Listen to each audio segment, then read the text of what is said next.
Le chiffre d'affaires, Emmanuel, le chiffre bonne nouvelle pour ceux qui en bénéficient. Le plafond des tickets restaurants est maintenu finalement à 38 € jusqu'en février 2022. Oui, exactement. Il faut se rappeler qu'à la sortie du premier confinement, le gouvernement avait remonté le plafond, c'était 19 €. Il l'avait remonté à 38 € parce que les 4 millions de salariés qui bénéficient de ces tickets resto n'avaient pas pu les dépenser pendant le confinement. Et donc, c'est effectivement une bonne nouvelle, cette prolongation de plusieurs mois, parce que ça veut dire que concrètement, jusqu'en février, c'est quand même 550 à 600 € de pouvoir d'achat supplémentaire pour les salariés qui vont pouvoir les dépenser.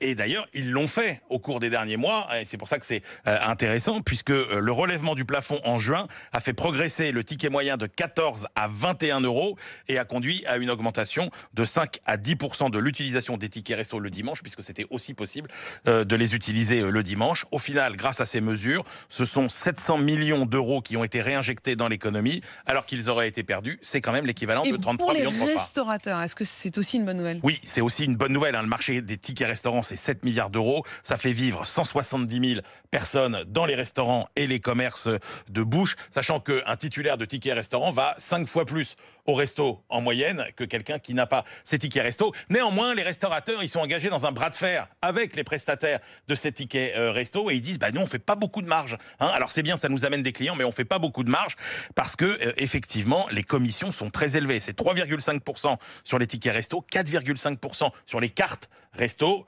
C'est 10 fois plus que les commissions sur les cartes bancaires. Et d'ailleurs, il y a plusieurs acteurs du secteur qui ont été condamnés pour entente illégale en 2019. Donc, ça continue. Mais c'est vrai que ça fait quand même des clients. Vous ne lâcherez pas le dossier.